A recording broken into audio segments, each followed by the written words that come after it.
You are experiencing the Knuckleheads of Liberty podcast. It is February 2nd, 2025, and welcome to the Knuckleheads of Liberty, where we're bringing you the people and the organizations fighting for liberty around the country and in your region. And today we kind of have it's almost like a continuation of last week's show. We talked about how, if you blink, you'll miss it as far as how fast this Trump administration is moving. Well, a lot more has happened, and even between the time of planning this show, a whole bunch of stuff happened. So I just can't even keep track of everything. But we're going to talk about a lot today. We're going to talk about the shutting down of U.S. aid. We're also going to talk about some of that airplane disaster that happened about a week or so ago in Washington, and some of Trump's DEI comments around that and what impact DEI may have played. We're at least going to explore that a little bit. And finally, we'll talk a little bit about the DNC's leadership change and maybe what that might imply about what they've taken away from this last election. So before we get into any of that, let me introduce you to the rest of our panel. In our lower left-hand corner, we have Leon, the word Brathwaite, last word in Liberty. He is a retired engineer in the state of California. In our lower right-hand corner, we have Tim Everett. He is a pilot in the state of California, or Screaming Eagle of Freedom, Tim Everett, sorry. Yeah. And my name's Jason McPhee, I'll be your host today. So we always start off with a quote of the day, and I felt like this one is kind of apropos to what we see happening with DOGE. Last week it was sort of Elon that we had the quote from. This time back to Thomas Jefferson, and I think this kind of seems to be going in the direction that some of maybe some of the spirit of all these moves are, and that government is best which governs least. So I'd say that sounds like a libertarian to me. I'd say if we could get Thomas Jefferson back, let's reelect him. Yeah. What do you guys think about this quote? To me, that's the dream, right? I mean, if government doesn't need to be in a certain area, just get rid of it, right? And that seems to be kind of what DOGE is doing in some of these areas. What do you guys think about that? Yeah, he's my favorite founding father, so I like that quote especially. I believe that is correct.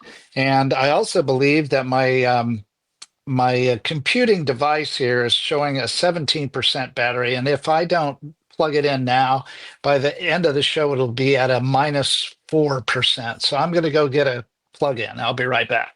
Okay. Well, this would be the ideal. And I mean, with DOGE really working hard to scale back government, I think government should be scaled back in every conceivable manner. I think even the military, which, I mean, we need the military to protect us, but the military have gotten involved in some things that they have no business in.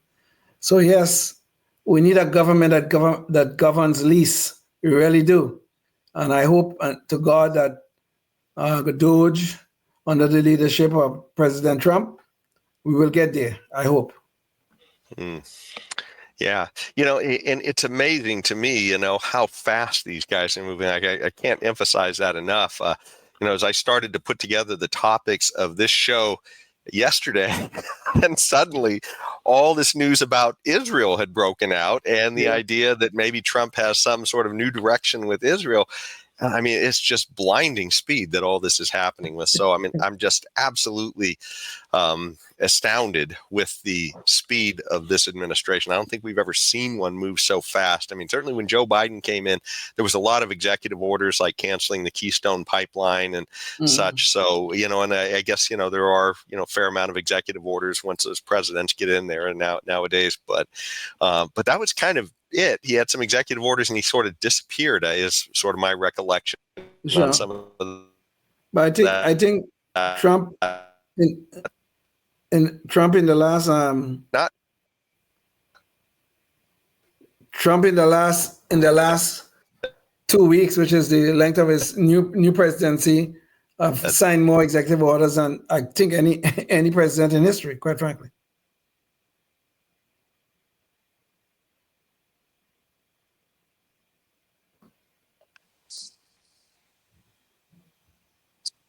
I'm not hearing anybody or seeing anything. I am still here. Jason's okay. Am I disappearing? No. But Okay. Jason's frozen. Oh, yeah, I see Jason's frozen. Okay. Now it's, Uh-oh. oh, there he is. You were frozen. Something weird Yeah, happened. you were frozen. Oh, it was just okay. You know what? Maybe let me exit, and I'm going to reboot because otherwise this could happen again later in the show. I noticed right when you were in there plugging in or something, that seemed to be when everything happened. So I wasn't sure if something on your end, but Okay. yeah. Let me exit, and I'll come back. It'll probably take just about a half a minute here. Do you want to give Leon? Oh, okay. I thought maybe we could talk about something while he was doing that. No, we just had to get James to edit out this portion of the show. Oh, okay. We could I talk mean, we still get about. the Thomas Jefferson stuff, and then he'll edit out the rest until Jason comes back. Okay, cool. Then I'll go get some. I forgot to get my water. I'll be right back. All right. Okay.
Wow, it's weird. This StreamYard takes so much power from my iPad, Oh. just the streaming, Uh-huh. that when it gets low, like right now, it's at 16%. Before I plugged my power in, and it shows that it's charging the battery, it was at 17%. So what'll happen is I'll plug it in. Oh, it went back to 17. So maybe it'll be better this time. But sometimes I'll plug it in, and I'll just watch the battery drain off while we're doing the show. Yeah. While it's plugged in? Yeah, while it's plugged in. Because it just StreamYard takes a ton of power, apparently. Yeah. Oh, goodness. Wow. Yeah, it sucks the battery life right out of the iPad. I don't know about. Are you on a computer like a I'm on a Microsoft PC. computer? I'm on a PC. Okay. So you're always plugged in. It doesn't have battery really. So Yeah. I just plug myself in, and yeah. I mean, there are times I use my PC without the connection, without the cord. But when I'm doing the show, whenever I'm doing the show, it's always plugged in. All right. So you have a laptop then? A laptop, yes. Okay. Yeah, you're buffering too every now and again, and it's half the time because when I'm having an issue, I'll see you buffering or whoever else is on the other side, but it's really me that's causing it. It's just buffering because of my issue, not yours. Oh. So Okay. it's hard to tell, or it could be your issue. You just never can tell. Just It could be true. Yeah, it could be true. Yes. Yeah. It's you can't tell. So anyway, yeah. We ain't gonna ever get a show off. It's already 7:54, and we ain't done nothing yet. Yep. Well, we did the opening thing. The court. Yeah. The Liberty Court. Oh, Jason is back. Jason's back. Okay. Oh, what the hell is this? And you're doing the behind the scenes operation, right, Leon? Yes, I am. Okay. And I don't like to do it when I'm participating in the show, but James just took off on us. That's it. Yeah, I hear you. All of the behind the scenes is going to be in front of the camera this week. So, We just had to get James. We just had to get okay. James to edit on this portion. Let's see here. So, trying to get some of these windows to resolve here real quick. But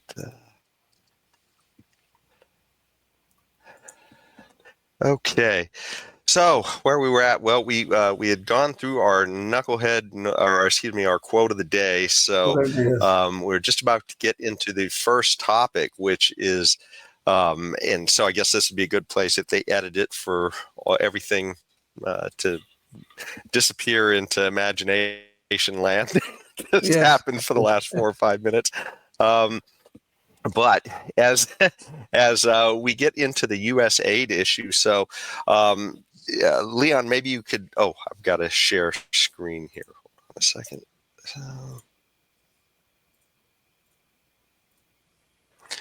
Okay. So, picking it up where we left off, it's time to talk about U.S. aid and the issue DOGE is doing, trying to eliminate U.S. aid. So maybe you could bring up the visual on this. So in keeping with the spirit of our quote of the day, U.S. aid is about to be part of that government which governs least. Musk wants to get rid of it. So anyways, this was kind of interesting. They decided that among the many things they're going after, U.S. aid is one of them. And so we actually have a little bit of video from a news story to give people a little bit of background about the U.S. aid issue and how fast Musk is moving with this. So Leon, can you play KOL 1? Make no mistake about how Elon Musk measures the success of his role in the Trump administration. There's already been really tremendous progress. We've, rough estimate is that there's at least a few $1 billion a day of savings. The world's richest man now heads the newly created Department of Government Efficiency, or DOGE. To fulfill his cost-cutting mission, President Trump appointed Musk as a special government employee. But it certainly appears Musk has surpassed whatever privilege comes with the new title. He's got access only to letting people go that he thinks are no good, if we agree with him. Examine what Musk did to the United States Agency for International Development, or USAID.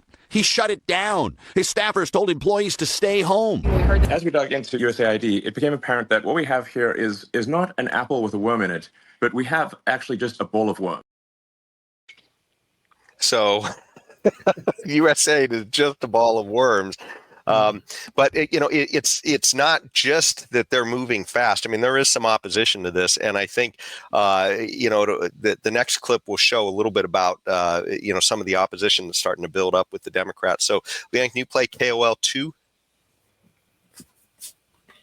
Musk's slash and burn tactics also targeted the Treasury Department's financial system, essentially the government's checkbook. Those staffers, whomever they are, now have unprecedented access to the most sensitive payment data in the entire federal government. And tonight it appears Musk has his next target in sight, the Department of Education. While Democrats vow to stop the Musk mission, Republicans countered with their own message. To my friends who are upset, I would say with respect, call somebody who cares. They better get used to this. It's USAID today. It's going to be Department of Education tomorrow.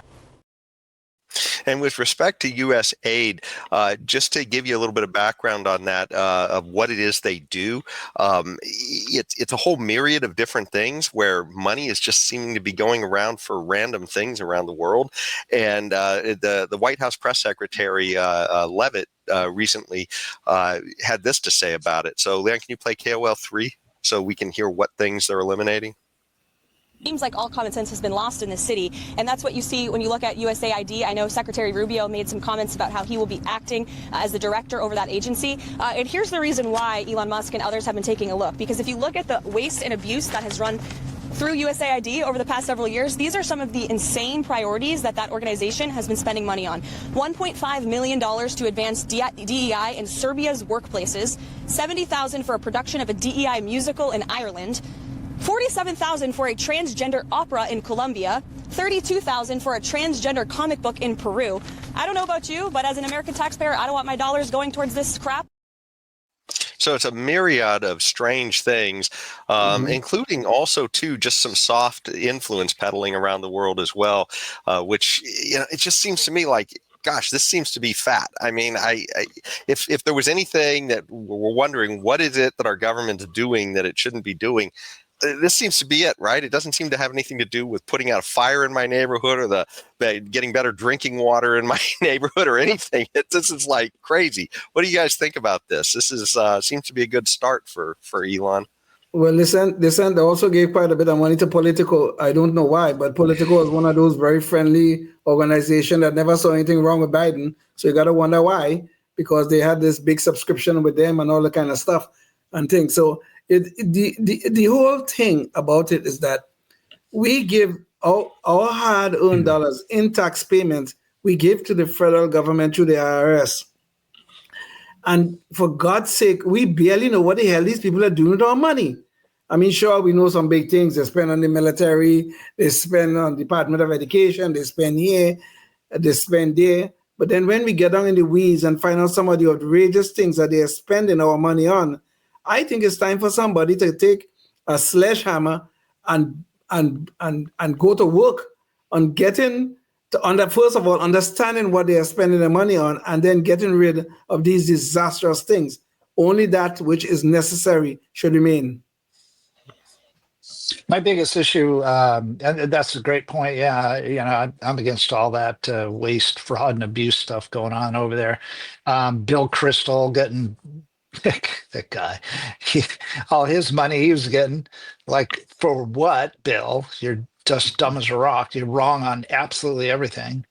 You're a warmonger. Anyway, and speaking of war, all the the NGOs that are supported by USAID, including apparently they're the whole Ukraine thing. So back in 2014, when they were moving out the duly elected guy, just like they do on a regular basis, NGOs that are supported by USAID, they have these things ready to be put into power when the time is right. All done as the United States government. So where's the democracy? Oh, the death of democracy. Yeah, well, it's right there in USAID's all over the world in all different countries, and the NGOs that they establish and support with our tax money to overthrow duly elected people, and in countries where we have no business whatsoever constitutionally. But rich people want to get richer. Yeah. Something that disturbs me about all this, though, is that Elon made the comment and he said this is like, first he thought it was just going to be an apple with a worm in it, but it looks like it's all worm and no apple, as far as the USAID goes, and whether or not it's worth preserving. And that made some people sound like, well, they're going to get rid of USAID now, but they didn't actually get rid of USAID. It sounds like they put Mark Rubio in charge of that as Secretary of State, or Marco Rubio as Secretary of State. Now suddenly they're putting this under his purview as well, which, it certainly seems reasonable that would be under his purview. But the point is, if it was all worm and no apple, then it sounds like, why aren't they just getting rid of it, right? Yeah, good question. Yeah, that's a great question, Jason. Why don't they just get rid of the whole thing and just fire everybody and shut it down? That's what it should be. It should be completely shut down, totally. But let's see what happens. Let's see if it's a whole nother let's see if they just take out the old worms and replace them with new worms. Let's see, but they're Trump worms or something. Who knows? I don't know. Let's just see what happens.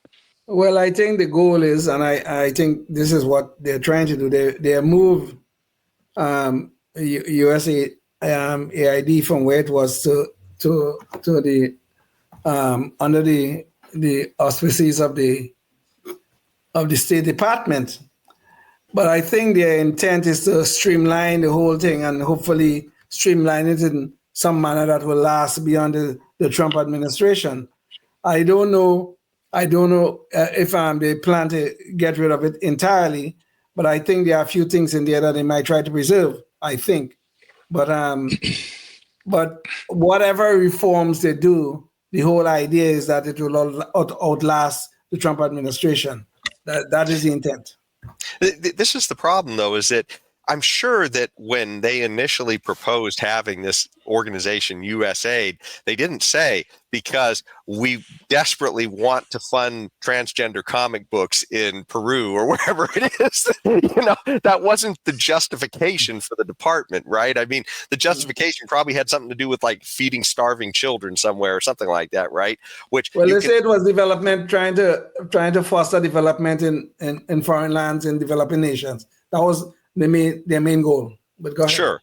But my point is whatever might have sounded like a laudable goal, and to even a lot of libertarians, we might still be skeptical of that laudable goal. But regardless, even if it was a laudable goal, the point is it morphed into what it is today, right? And it did that not just because, somehow just bad people got in control of it, right? I think hopefully most of us as libertarians realize it's bad incentives in government usually that do these types of things. So if you have an entity that is questionable at best about why it's even there, why keep it around, right? It's just another bomb waiting to go off, it seems like to me. Well, I mean, you make a valid point, right? You really do. And the whole thing about all of this is any program that the government gets involved with, it always morphs into something beyond recognition. I mean, when I say beyond recognition of its original intent, its original statutory mandate. So it's always a problem with keeping government in check. This is the whole problem about why we have to make sure these people honor their constitutional and statutory mandates. And this is what have happened to us over the last 50 years. All of these government agencies, these bloated government agencies, they became that way because they have gone outside their statutory and outside their constitutional mandate. And even some of the things that they claim to be constitutional, I'm sure it is not right now. So I hope Musk and Trump have started off with talking about the Chevron decision about government agencies and their intended purposes. They have started talking about that, and I hope they keep on using that to keep these agencies in their place, quite frankly. They need to go to the back of the bus, if you get my meaning. Well, I don't know, Tim, if you had any more, but one thing that I did notice too is that they're clearly not stopping at USAID. So, Department of Energy is next, or not energy, but education rather. Yeah. Education. So they're looking at a lot of things, and as a libertarian, I'm definitely for that because I don't see why the federal government needs to be directing education in states. But it does make you wonder though where they're going to stop. And one of the memes going around the internet is from that movie Office Space, where they're downsizing a company, and so they have these efficiency experts coming in, and the whole idea is to kind of figure out, well, what are you guys doing here that offers value? And so I had a little clip from that movie with a little added meme to it, and so sort of placing Elon into the mix. But here you go, Leon. Can you play KOL number 4?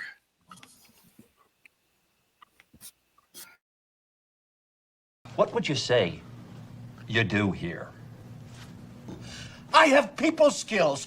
I am good at dealing with people. Can't you understand that? What the hell is wrong with you people?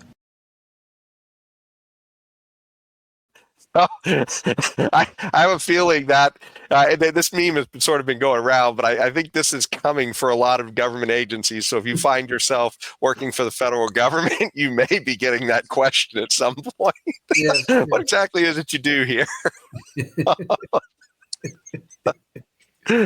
So, well, let's see if we don't have anything more on this. Tim, I don't know if you had anything more on the whole federal chopping block. Well, I share Leon's hope that they, I hope they shelve the whole thing, but at least, pare it down to something, somewhat constitutional. If they could even find a part in the Constitution giving them the power to go do all the stuff they do with that money. But what I'm going to be looking for in the future is the lack of these NGOs in these foreign countries to prep, get ready for the next war. So, if we have less wars that we get into in foreign lands, then I'll think, well, maybe they did a good job. If it just continues, ad infinitum, just business as usual, war after war after war, then I'll chalk it up to, well, it was enough Trump and Musk and everybody, but you failed like everyone else. Yeah. Well, it is government, so it certainly wouldn't be surprising if it fails. and I'm very cynical about the whole war thing. So there you go. Yeah. Well, I guess on to our next story then, and this one has to do with a plane crash that actually happened recently, and this was in Washington, D.C., and Leon, maybe you could bring up the visual.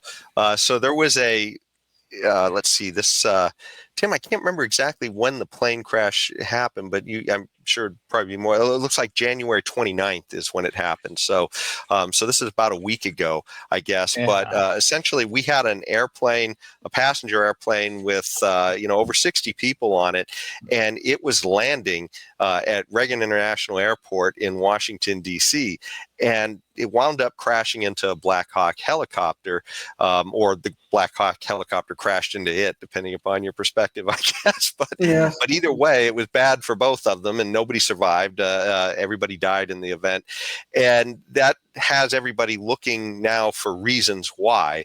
And one of the reasons that has been brought up is the idea that the air traffic controller who was working that day, actually that they were a little bit short-handed. The person, I guess, normally there would have been two people there, and in this particular case, they had one person doing two jobs, and so this was one worker left early. But go ahead. Yeah, and so essentially you were short-staffed. Well, one person was doing two people's jobs, and I think I've seen some articles that have said that they are only about 85% staffed right now at that particular airport. So it's not like this is just a one-off type of thing. This is something that is somewhat normal to be short-staffed on FAA air controllers.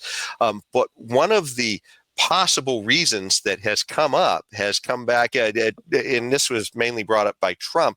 He brought DEI into the picture as one of the possibilities. And of course, when he said DEI, immediately most people assumed that meant this was a case of a person who was unqualified working there that day. And I think that this might have been sort of misconstrued, justly so, I guess, because usually that's what people mean when they bring up the DEI case.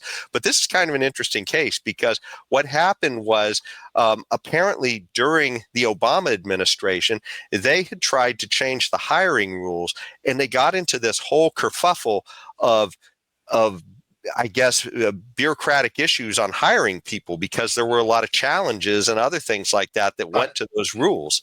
So, by the way, they lowered the standards. Let's just be clear. They lowered the standards. But go ahead, please. Sure.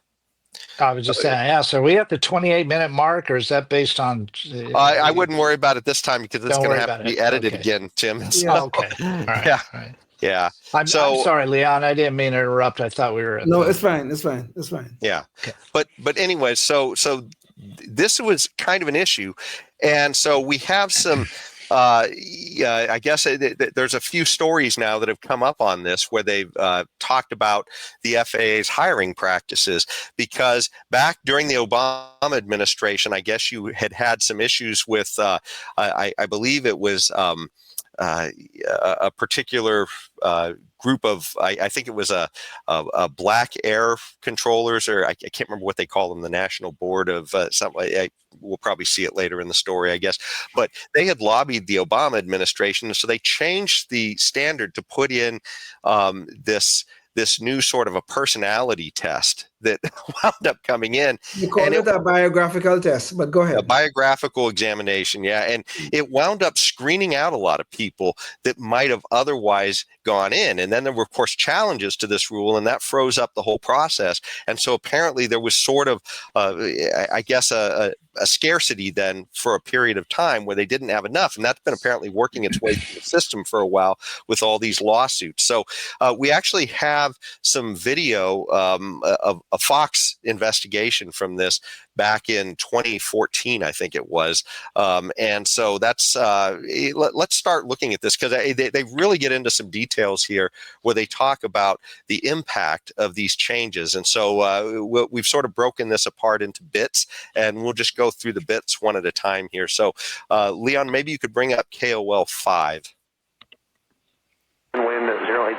There is growing concern the FAA is no longer hiring the best and brightest to work these towers. For the past 24 years, the FAA relied on 36 universities and colleges around the country to provide a pool of highly qualified applicants to become air traffic controllers. Under the College Training Initiative, they're known as CTI students.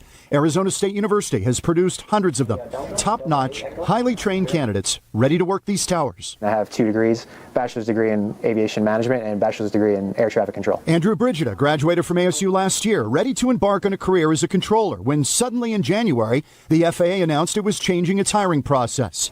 Instead of giving preference to military veterans and highly trained college grads like Brigida, it began hiring applicants right off the street with no experience, apparently in an effort to hire more minorities. So that's the first leg of the story, but essentially they changed. Yeah, go ahead. Quick question. Did they said what year that was changed the policy to hire people right off the street? What year was that again? Do you remember? I believe it was 2013 or 2014. I know it was during the second phase of the. Okay, yeah, it was in the second part of the Obama administration. So about 11 years ago. Okay. So let's explore the story a little farther. They start to get into some of the issues of how this impacted. So they talked about how they decided they're going to make some changes in the policy, and they're kind of following the story of this. Oh gosh, this. Okay, there it is. This one guy, Brigida is his name, Andrew Brigida. And so this is a guy who had literally gone through all the schooling. He was in the process of getting hired at or going through the hiring application part of this. He had already started the process, and then they immediately changed it on him because he got caught up in the middle of all this. But let's go back to the story, and we'll hear a little bit more of his interview in this. So, Leon, can you go to KOL 6? You have trained for 4 years to do this job. Yes.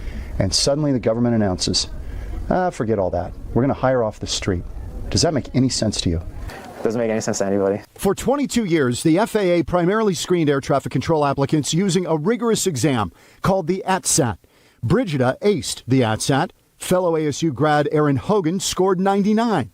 Now, off-the-street applicants gain entry into the program by taking an online biographical assessment, or BA, comprised of 63 questions, including what has been the major cause of your failures and how many high school sports did you participate?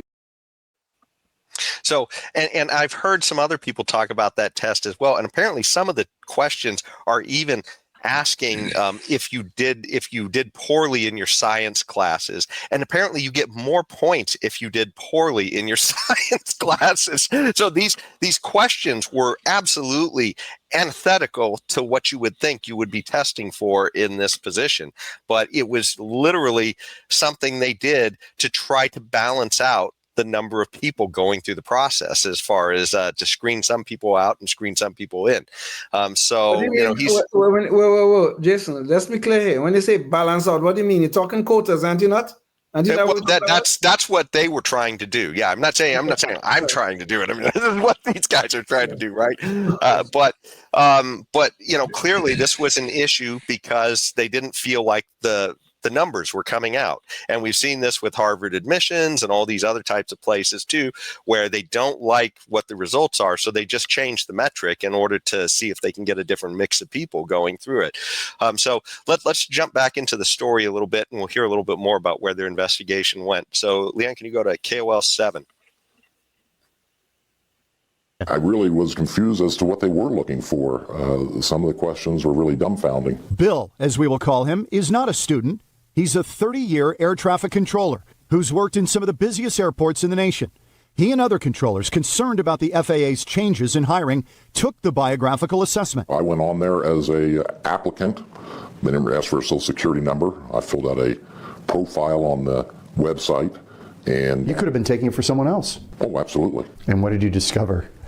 That apparently I'm not very qualified to be an air traffic controller.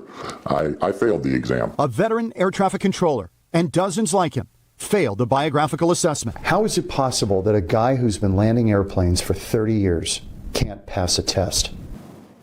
That one you're going to have to ask the FAA on.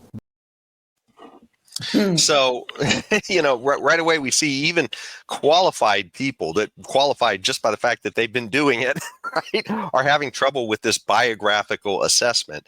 And like I said, the questions really don't have anything to do with the actual job, right? It seems to be some kind of a filtering mechanism for what they're trying to get at for some other reason than the skills it takes to actually fly and or not just fly, but rather, land and advise planes on how to land. So this is, absolutely, it seems to be nuts that they're getting involved in this. But I guess part of the gist of what's really disturbing in all this is that they wound up, it sounds like, having people that were qualified, like this guy Brigida that we saw, and he was eliminated out of the process. And this is a guy who scored 100 on the prior test, right? Yes. When the test was real. Yes, when the test was real. And I believe they still had that portion of the test, but you had to do this biographical assessment part first. And so he got eliminated by the biographical assessment in this part of the test. And so this has caused there to be a bunch of people who have trained and gone to school for this, and they are not being allowed to be hired in this. Meanwhile, a lot of people who passed the biographical part of the exam with all those bizarre questions then couldn't get past the next level of the exam. And so you wound up having this situation while you had all these qualified people in limbo who couldn't get through this process, and a bunch of unqualified people caught in the middle of it as well. And apparently it was causing there to be this period of time where you didn't have a lot of people, I guess, who were making their way into the system, which is maybe part of what's causing this glut of this shortage, rather, within this very important job, so, as far as safety goes. But there's still life and death. Look at yeah. All right. But there's still a little bit more to the story. So let's go to KOL 8. If the goal of the FAA was to increase minority hiring, the biographical assessment appears to be doing the opposite. Some FAA employee associations have expressed concern that many very qualified minority and women candidates, as well as veterans, were deemed ineligible based upon the BA. Whatever the motivations of the FAA may be, the hiring changes have derailed the careers of highly qualified candidates like ASU grads Aaron Hogan and Andrew Brigida. After spending $60,000 on his education, Brigida's degree is worthless. This is what I've been planning on the past 4 or 5 years, was getting out of college, doing some aviation work, and then becoming a controller. Unless the FAA's policy is reversed, Brigida's dream and those of thousands like him will be dashed. And of course, he has since moved on, but he's part of this class action lawsuit, I guess. But there is one final little piece to the summary to the story that they did in the investigation. And this talks about the impact on the number of people being hired. So, Leon, can you play that last piece? It's KOL 9. Now, this curiously comes at a time when the FAA is desperate to hire air traffic controllers because so many controllers now are reaching retirement age. The agency needs to hire nearly 12,000 controllers by 2021. And they've already got this pool established with these CTI students that they're apparently no longer interested in. Several congressmen are planning on hearings on the hiring changes within the FAA. One of them, Republican Randy Hultgren of Illinois. He says about the FAA, the agency's lack of transparency continues to erode my confidence that it places in the safety of our skies as a top priority. We'll continue to follow. So, now keep in mind, all this happened back in 2014, and that's around the time when this investigation was done. And then Trump came in and he tried to undo some of this stuff in his first administration. And then when it came back to Biden again, he kind of went back in the direction that Obama had been going in with this. And so this may be one of these issues where Trump comes out kind of talking loose, but there may actually be something more to the story than what it's easy to take away from Trump talking, which is just like, oh, some unqualified person got in there and caused this crash. But it may be more of an issue where it just messed with the amount of people that are there and have put, a strain on the system as having enough people there even who could do the job. So, so I just thought this was a really interesting story because it's almost like that, the seen and the unseen effects in economics. When we talk about this, it seems to be maybe one of those things where it's almost like the unseen effect, all of these issues where, they think they're trying to get a certain group of people in there, but it wound up causing a whole bunch of other people not to get hired. And usually you don't see them, but when you don't see the safety people at the FAA, that's a problem, I guess, right? So anyways, just curious to hear that there is actually a little more on this story too. Apparently there was even cheating going on to pass that first round of the test, and this union that I was trying to think of what they were called before, but it's it's the National Black Coalition of Federal Aviation Employees. Apparently they were the ones who initially pushed this in the Obama administration, and apparently there was even cheating going on where they were calling the applicants who sort of qualified under the different DEI type of things they were looking for, and they were giving them the answers that were going to be on this first part of the test. And there's actually phone recordings of this stuff that they have in some of these different news reports too, that we don't have that on this, but it's just absolutely beyond the pale, some of what was going on here. And of course, this is all going through the courts right now still, I believe. And so anyways, there you have it. Kind of the strange brew of when you get DEI in the mix. It just seems to it's a very bad ingredient with government. But what do you?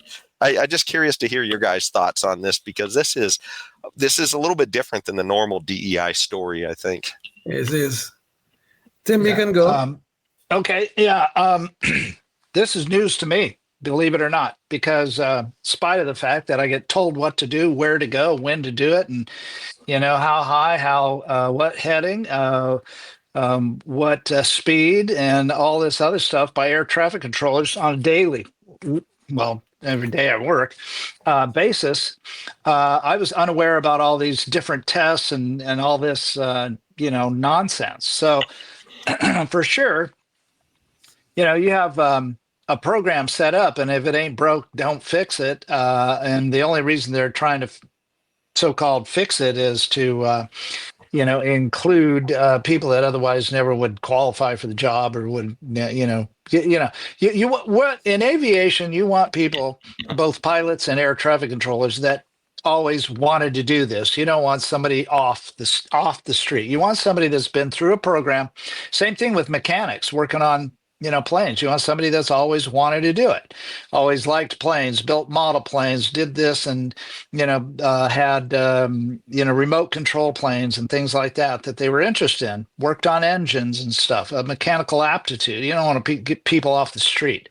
I mean, that's just ludicrous. So if that means that for these sensitive jobs you're going to have people that are predominantly white male, I'm sorry, you're just going to have to. Not that females and black people and anybody can be a good controller, but you want to have people that have always wanted to do it.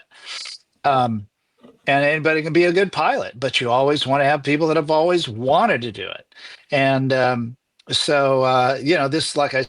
this is news to me. Maybe I was blissfully ignorant about these just stupid ideas. Now, did that cause the crash in at Reagan? We'll wait and see, find out what the NTSB says to know for sure what you can surmise that it may have had some influence off the top of your head, but until it comes out with their reasoning, we really won't know. So that's where I stand on that. Okay. Well, let me tell you where I stand.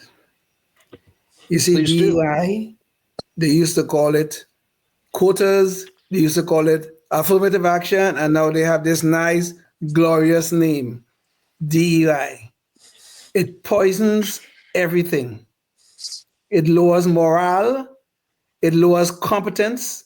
You have the qualified people who make it into the system. They have to make up for the unqualified ones who are just there filling some quota. You see, this is what people don't realize. It's like you have a nice pure bucket or maybe a bottle of water, very nice and pure. And you put one drop of rat poison into it and it poisons the entire system. This Marxist garbage of DOI does that very same thing.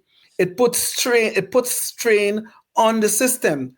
So maybe we will discover that this particular accident was not done, the mistake was not because of an unqualified DEI hire.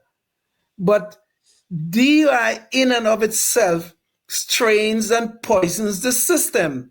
That people cannot work in a friendly environment when you're dealing with all the other issues that DEI brings. It always corrupts the work of the people that are doing it. I mean, I have seen this in my life, in my professional life.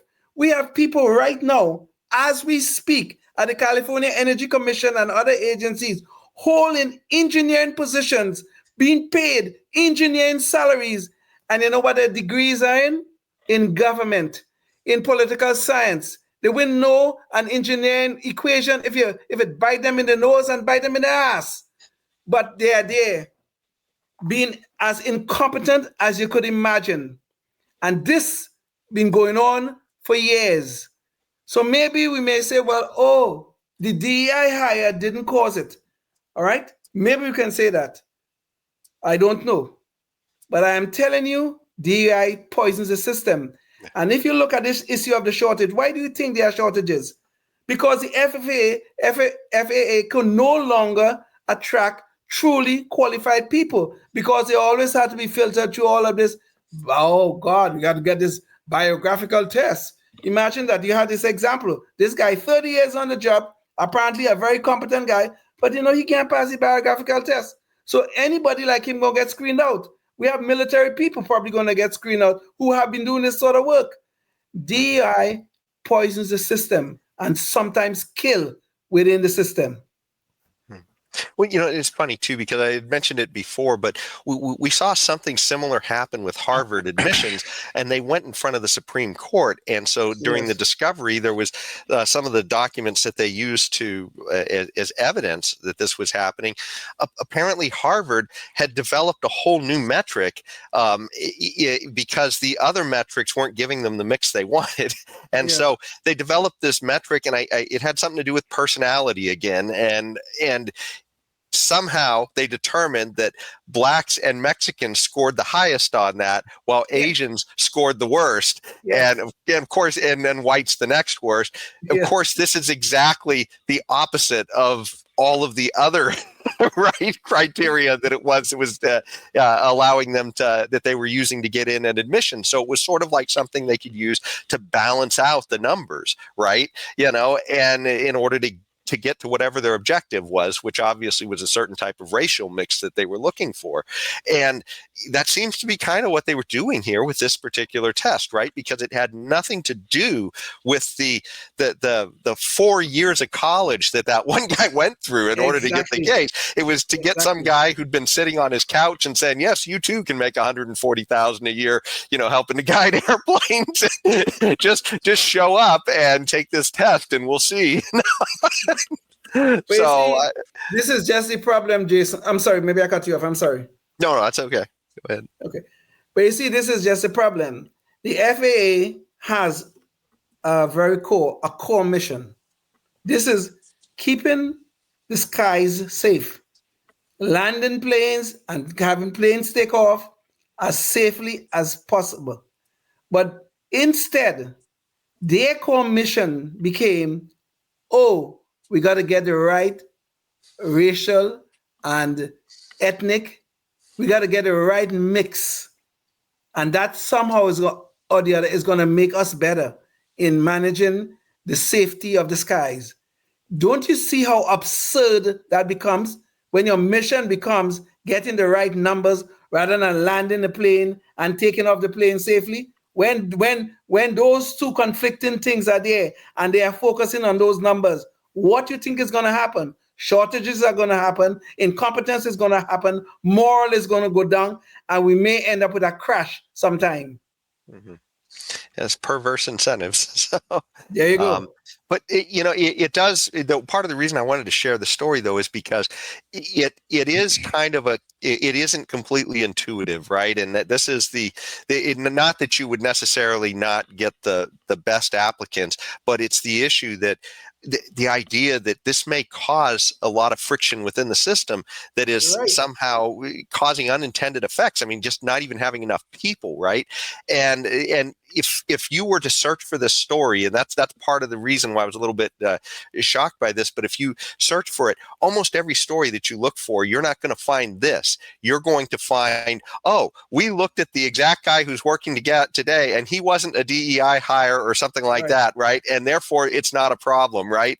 And that's, it's kind of missing the point, right? Is that there may be these much more subtle indicators in the system that something is wrong, and something like staffing levels, right, that were impacted. I mean, we just saw too the stories about the military recruiting since Trump came in, and of course we know that DEI was a big thing with Biden in the military recruitment, and since Trump came in and they just said they're going to wipe all that out, suddenly apparently their numbers are skyrocketing for applications of people going into the military. So this is kind of, maybe unintended consequences here. They thought maybe they were going to open it up to more people, and they wound up actually filtering out a lot of people maybe that they needed. So I don't, it's just, I think back to that seen in the unseen story, I think, in economics, and it's, so, but so, I don't know. You did a really good job of showing the history behind this thing and how it affected the air traffic controllers. And so, yes, it's definitely a problem if that's what they've been doing.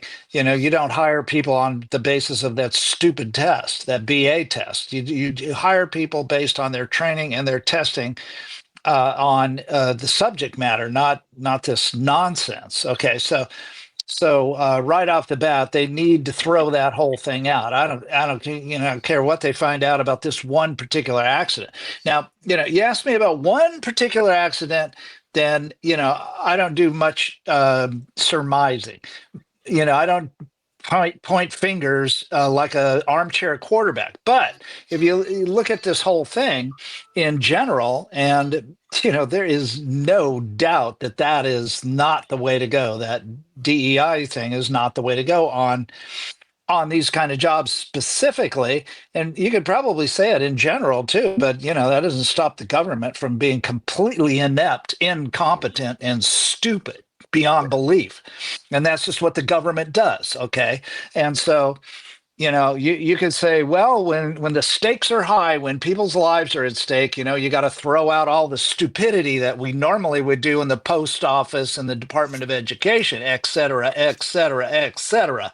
But when it comes to hiring of air traffic controllers and pilots and people involved in, not highly dangerous. I'm going to say every day we're just barely averting a crash. I don't want to make it sound like that. However, when mistakes are made, the consequences can be, like Leon said, opening up a life and death situation. Yes. And just to jump in too there, one of the things that's come up in a lot of the stories is that they talk about there's been a lot of recent near misses too. Exactly. Right? And so, this is just more risk in the system, but I hand it back to you, so. Yeah. Sure. You got a good point. So, and when you really think about it, how often do we hear about the near misses? I mean, sometimes it make it into the news. Other times they have near misses and we never hear about them. Yeah. True. Yeah. It reminds me of the old Carl Sagan thing, when they talk about skepticism, some wild stories, you hear about the hits, but not the misses, right? Yeah, true. This is, one of those things, right? But when we see how this DEI story plays out, with the political parties and the rest of society, we don't have to look that much further than our last Democrat presidential candidate, right? When he had his vice presidential candidate, he literally said, she will be black and a woman, right? Yes. And so he had already set up this criteria before he even knew who the person was going to be, right? And this kind of brings us to our last story, our Knucklehead Noise Patrol, and it has to do with the Democratic National Committee's recent meeting to elect a new chair, because obviously they got shellacked in this last election, and so they needed new leadership. And so the question is, what kind of leadership are they going to get, and what did they learn? And I think we're going to see that DEI is still really close to the heart of the people that are vying for this job. And Leon, maybe you could play KNP1, because this gives you just a little bit of the insanity that was going on at that. PNC just elected the new leader over the weekend. His name is Ken Martin, Minnesota's party leader. He once called President Trump, quote unquote, a traitor. The event had some cringe-worthy moments. Take a watch. I have a show of hands. How many of you believe that racism and misogyny played a role in Vice President Harris's defeat? Okay. So that's good. You all passed. With the results of the previous elections, our elected officers at this point are currently 2 male and 2 female. In order to be gender balanced, we must add 1 male, 1 female, and 1 person of any gender. So, and this went on for literally, I think the whole event was like 6 hours long.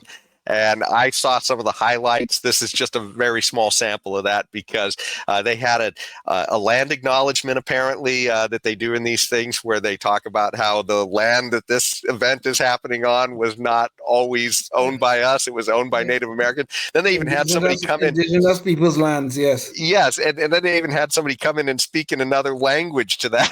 The majority of people couldn't even understand, I guess, what he was talking about. But it's absolutely nuts, right? That everything is about identity. And even to the fact that they can't even accept that Kamala lost because she's a bad candidate, and not because, they assume it had something to do with identity. And so I did have another clip just to remind everybody how bad Kamala was. Right. So this is KNP2, and it is indicative of everything we saw of Kamala while she was, at the White House. Do you have any plans to visit the border? At some point, we are going to the border. We've been to the border. So this whole thing about the border, we've been to the border. We've been to the border. You haven't been to the border. And I haven't been to Europe. And I don't understand the point that you're making. So can you imagine 4 to 8 years having her as your commander in chief? And that had nothing to do. I mean, there wasn't a white guy asking her the question. That was a very friendly journalist. Very friendly, super friendly. But I mean, the point is that there's nothing there that had to do with her race or skin. It had to do with her intellect in answering the question, right? Yeah. And the fact that she appeared to be dishonest when she was answering the question. That's what people saw of Kamala. That's why she lost. And they haven't learned that. They're still going full in on everything is identity, identity, identity. I mean, well, what do you guys think about this? I just think the Democrats are still in for a beating, because they haven't really picked up the message yet. Well, you said Kamala, whatever the hell her name is, was being dishonest. I think you're being very charitable. The woman is a damn idiot. That's why she lost the elections. Okay, period. Okay, all right. Her first major decision she made as a candidate was to hire a vice presidential candidate. And you know who she hired? Tim Walz. I don't think she could have done any worse, quite frankly. This woman was the queen of word salads. And everybody, these idiots, this guy is supposed, Jonathan Capehart, he's supposed to be a journalist with the Washington Post. And the only thing he could figure out, well, it was sexist, racism, and misogyny that caused her to lose. No, that didn't cause her to lose. She's a damn idiot. That's why she lost. And these people should learn that. But to be honest, guys, I just hope the Democratic Party continue. Let me back up. I hope and pray the Democratic Party continue on its present trajectory. I wish them all the best. I just hope they keep on going. Really and truly. I want them to keep on emphasizing all this DEI shit, pardon my language, all this crap, all this misogyny, racist, Trump is a Hitler, and all, and Elon Musk is a Hitler. I want them to continue. Please, just keep on going. Please, I love it. Keep on going. Thank you. You say that because you think it's not in their favor. My goodness, it's almost like you think that it's going to keep them out of the White House and out of politics as long as they keep doing it. Yeah, it looks that way. But in addition, I mean, yeah, they don't. For example, one thing, she wanted to put price controls on grocery stores because of the high grocery prices. Okay, well, that alone, I mean, that right there disqualifies her. Because she's an economic ignoramus for thinking that kind of stuff, and so it was that stuff, Kamala. It wasn't racism or misogyny. It was you're dumb and your party's policies are completely off kilter, and they're not making points with people that have to work for a living. Yeah. Well, this is one of the things that kills me too, because we see this play into so many other areas of our discourse, between left and right. So obviously Elon Musk has become very abrasive with the left in the fact that he's sort of the point man for Trump and taking apart a lot of these institutions that are sort of beloved by them when they're in control. And what have they done with Elon? Are they coming at him and attacking him because they don't like the strategy that he has? No, they're saying he's a Nazi. I mean, that's literally the attack that they make. I mean, he was after Trump won, we covered this on the show a couple of weeks ago, but he wound up having this awkward salute to his audience, as he was talking about how grateful he was for all of them for voting for Trump. And he said, "My heart goes out to you." Yeah. And then suddenly everybody is covering it as Elon Musk is a Nazi. That's a Nazi salute. And I mean, it's like, can't you just attack him because you don't like his ideas and attack the ideas instead of attacking him because you believe he's a white supremacist? Not based upon anything he said, just based upon somehow I don't know if you guys remember when they had that one school, that college, and they accused all the kids of being racist because people were given the OK symbol during a basketball game or something. Yes. And they said immediately, no, don't you understand? That's a bird signal to white supremacists. And I mean, it's like they literally talk about interpreting things in the worst light possible to people that they don't like. And why didn't they even like those kids? Because they were the wrong color, right? They were white kids. So let's say that they're all terrible people, kind of like Philip Sandman, when that, that Native American protester guy came into that group of high school students and everybody said, well, it must be that kid's fault because he's white. Right? Yeah. Just standing there smiling at the guy, and the guy he was just standing there doing nothing, and suddenly viral moment went, and all of these news media organizations were saying, look at that terrible white kid, and he's got even some of them were saying he had a punchable face, and it's just like, oh my God. And by the way, too, some of Elon's people in DOGE, they are making now threats. There are apparently a lot of death threats going out to the people that Elon has doing. He's got all these kids that are these tech geeks, I guess, that these awesome coders, and they're the ones who are going in there and trying to uncover all the information. And they're making hit lists for these kids now, which is just absolutely nuts. So yeah, I don't know. Just seems like hate and identity politics is. It's just horrible. Whenever totalitarians try to take power, what do they resort to? Violence, always. Yeah. Well. Yep. Yeah. Well, I can't think of too much more unless you guys have any more to add to these stories. I guess we can wrap her up. Well, thanks so much, everybody, for joining us for this episode. Hopefully, we'll have some new guests on soon so that we can share what they're doing on the Liberty front.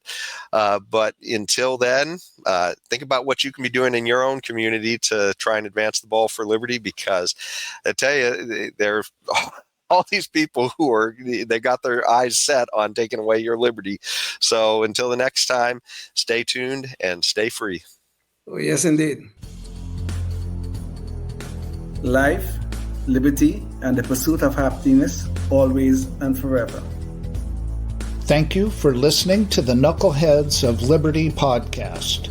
Find us on Facebook, Rumble, YouTube, your favorite podcast network, and at knuckleheadsofliberty.com.